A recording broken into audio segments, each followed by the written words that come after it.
Across the world and throughout history, the position of men and women has been almost exactly the same. Everywhere, the father is the head of the family. He works outside the home, he makes money, controls the finances, makes all the decisions. The woman gives birth, raises children, and takes care of the family. And this has been that way for centuries. Historically, this division of roles has been replicated from the family to schools, to businesses, to political and religious institutions, with men making the major decisions that shape our world. A lot of things that we take pride in, whether it's art or technology or science or historical events, are shaped by men. When you train boys and men to be courageous, to be ambitious, to take risks, to be creative, to be innovative, of course they achieve. They're at least encouraged to achieve, and many of them do.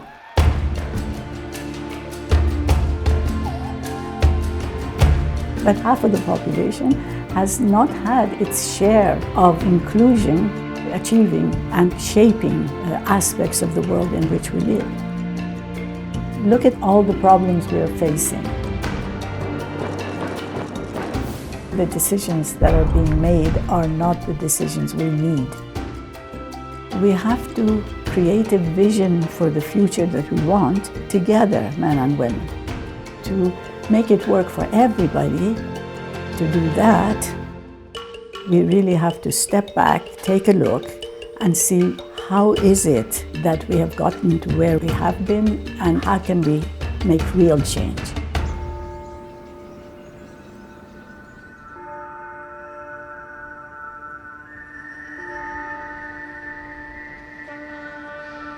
Patriarchy always has been, and still is, promoted and sustained by religion, culture, tradition, and by the laws and governance that reproduce and reinforce it. Studies show that nearly 90% of the people of the world believe that they are affiliated to some religious belief or other. And they do, in many ways, affect how people think. And almost all religions had the sectarian division between what men should be and what women should be. The family is the primary unit of society, and it is the first place where women's roles are constrained and defined from their very birth. And I think the customs in every culture are key to influencing the position, status, freedom, opportunities for women in those societies. It's not like some particular set of men decided that, now we're going to kind of control and oppress women from here on out. And neither is it so clear-cut that women may not have been part of that in certain ways. The mothers actually preach to their daughters saying, "My daughter, this is the way you're to behave. You just accept whatever the man says. This is the way things are supposed to be." Before the 19th century, women in most countries were not considered full citizens. The majority couldn't own property. And if a woman inherited any assets, they were transferred to her husband when she married. Before the 20th century, no woman had the right to vote or hold office. Women in Switzerland didn't even get the right to vote until 1971. For more than 100 years, women activists have been fighting to overturn gender discrimination. While many gains have been achieved, equality is still not a reality. The primary obstacles? In some countries, discriminatory family laws. Globally, an entrenched patriarchal culture. Even now, in the 21st century, millions of women still wake up every day in a world where they do not have basic equal rights or opportunity. And not just in developing countries. To this day, there's no paid maternity leave in the United States. There's no affordable childcare, and with women still making less than men for the same jobs, it makes it very difficult.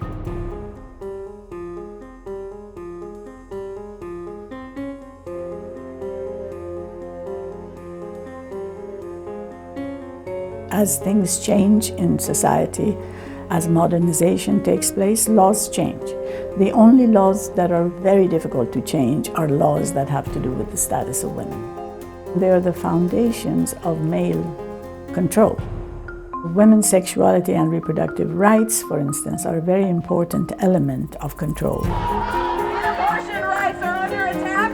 What do we do? Stand up, fight back. A woman's control over her own body has been under siege by traditional forces for decades.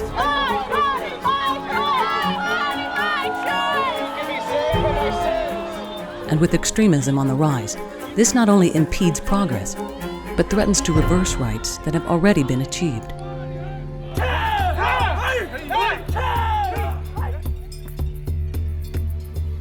We're seeing fundamentalist movements rising within all of the world's great religious traditions, including Christianity, Judaism, Islam, and others. So this is a global problem. They begin by using religion as a basis for restrictions on women. We've seen that happen in Yemen, we've seen it in Nigeria, and we now see it in many countries. Fundamentalism is about using an interpretation of religion, not as a spiritual project, but as a coercive mechanism to take power in society and in the state. And I think that's why secularism plays such a key role here in the struggle against fundamentalism.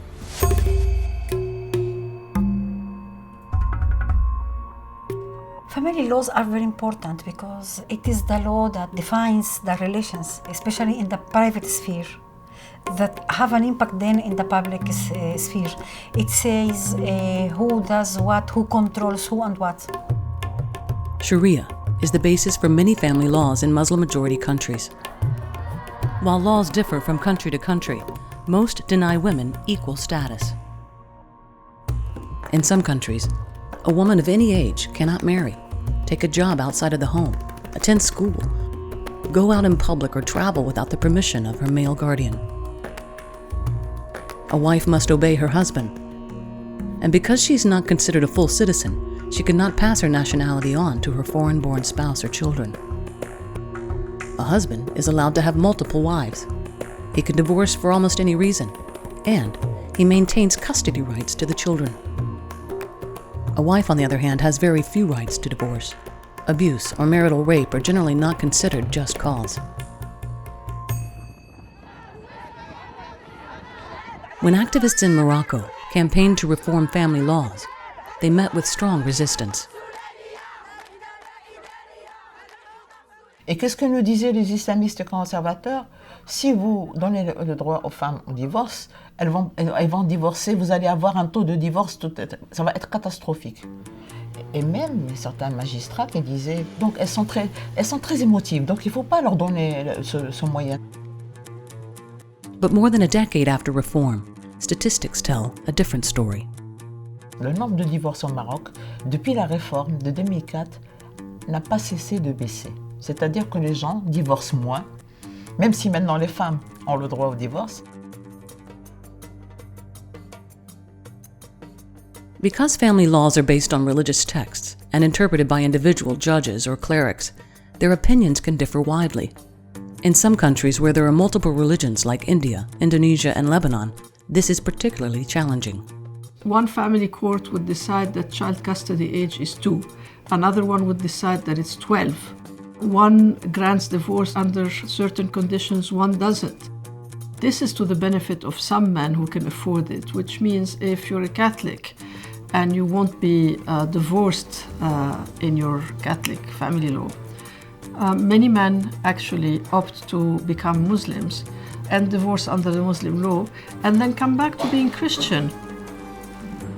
This situation of 17 religious family courts, all of them considering women to be subservient to men, has hurt many women and many children.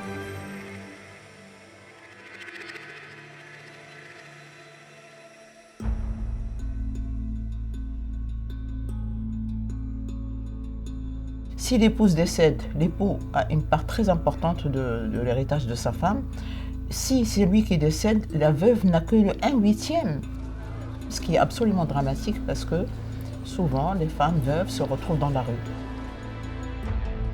When I went to resolve my father's estate under Algerian family law, the issue came up that my male sibling would receive twice what I would receive. And the legal official raised his finger to the sky and said, "Madam, you cannot argue with God." And that is when I realized the vital importance of secular family law.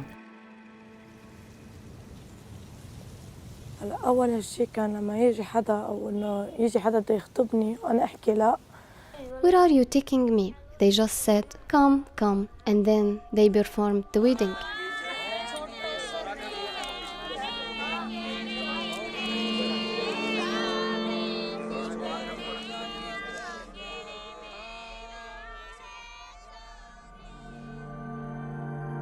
Some of these age-old customs and laws are not just inequitable.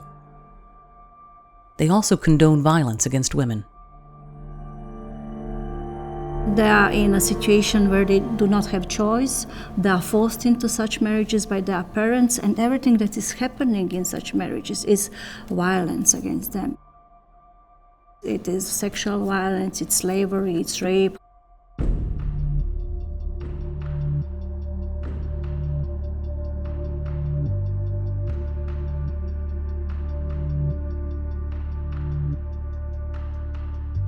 For a long time, the feminist movement focused on issues around women as women's problems.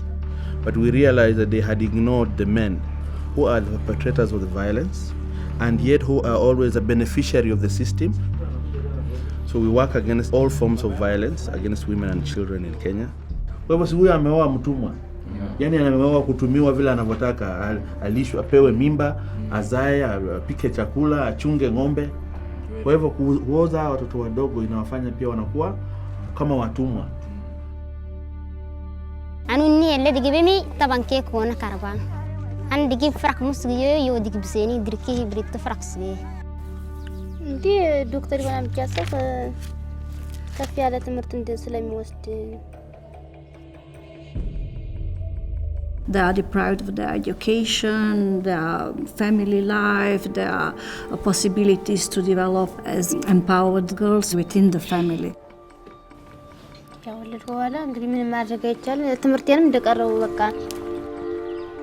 मुझे अगर कहीं चंदा ही रहती शादी क्यों की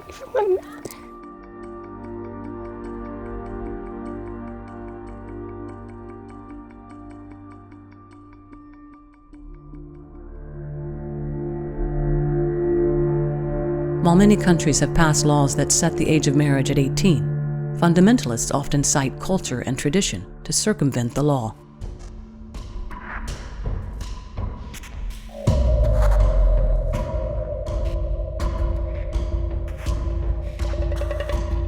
Subordination within the family is very much tied up with the idea that men has the right to punish women. Domestic violence has to do with power.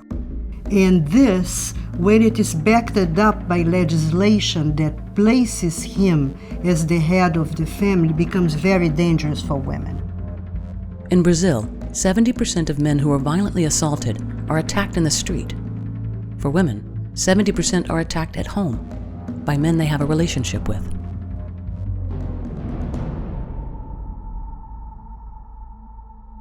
Mi savais mbitim wipe me, and also me master me man. This has to do with centuries of domination, cultural domination, by all sort of cultural productions where man is always in the role of aggressor, by this building of masculinity associated with power over women in different ways. There is a saying in Terra dos Machos, Brazil, if a man sleeps around with other women, it's a sign of masculinity.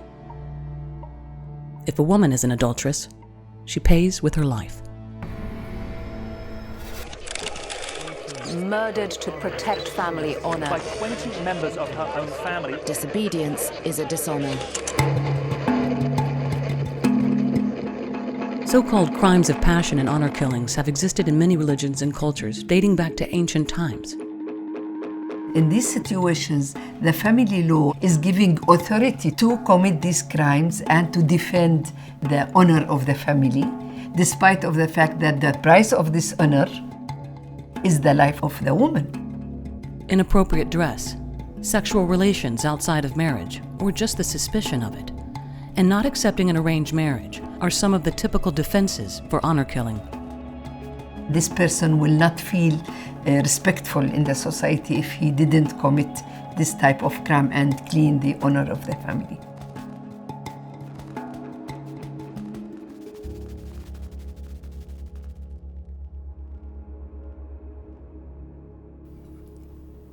Family laws are actually the best example of state-sanctioned violence. Unless the state offers protection from violence, protection from discrimination, and egalitarian civil laws, it is actually, the way I see it, condoning violence. Legislative changes are really the basic step toward eliminating violence. And of course, the whole culture of violence that is encouraged by the way people are brought up, by the way masculinity is defined. When you have massive power imbalance, it prevents women accessing rights. And that's then reflected in the labour market, and from the labour market into governance structures, and it becomes self-fulfilling. So essentially, if the family unit does not provide for real equality and accessing real rights, that will be reflected right through society. A recent study by researchers from Brigham Young University and Texas A&M presented empirical evidence that inequity in family law is significantly associated with higher levels of state fragility and instability. So there's a direct connection between the status of women in the family and whether a society is a peaceful one or a violent society.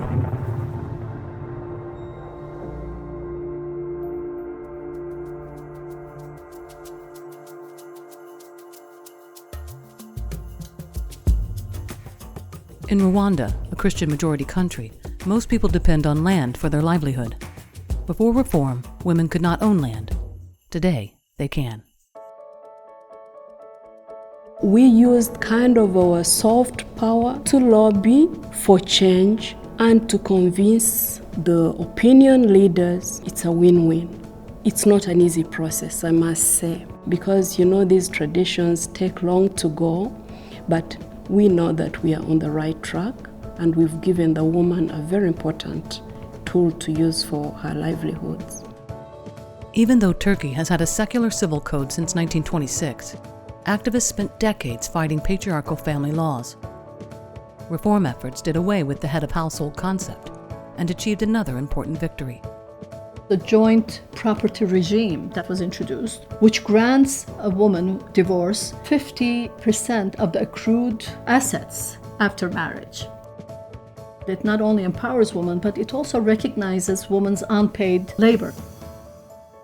Activists in many countries have made incremental gains in overturning discriminatory laws. But passing a law is one thing. Changing culture is another. To make the laws become meaningful on the ground, there's really a need to do a lot of work within communities. Before the laws, during the laws, when the laws have been made. When the communities believe in something, then the sustainability of that something is much more important. Organizing knowledge and information,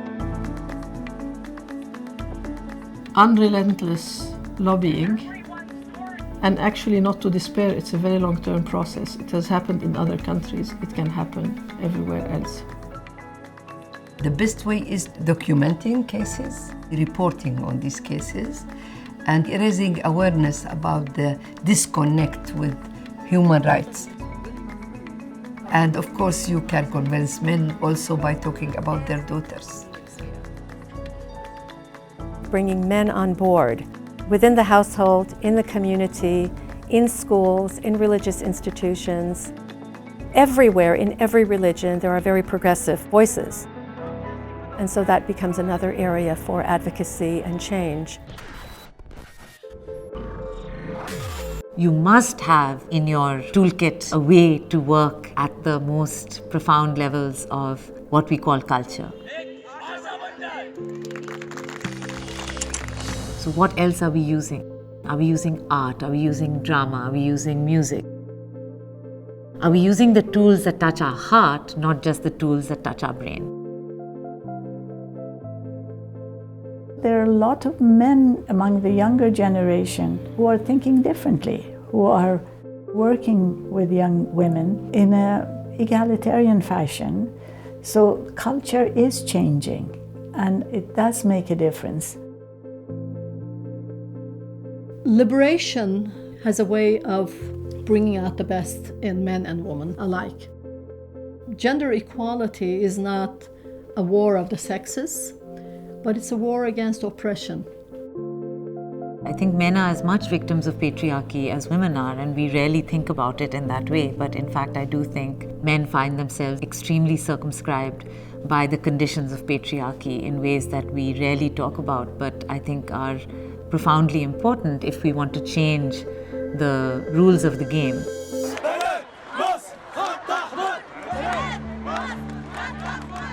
Taking a stance against fundamentalism is not akin to an anti-religion stance. What we truly need is a coalition of both religious believers, non-religious believers, and people all across the spectrum who are committed to human rights, who are committed to the right to freedom of religion, and who are also committed to equality.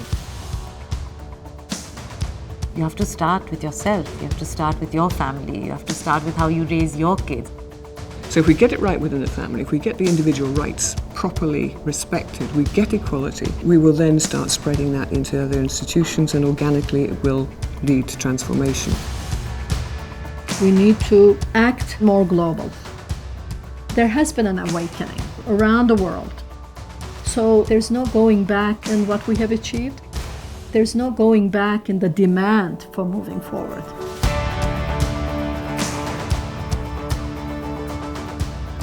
There's hardly anyone on earth who doesn't want to be free.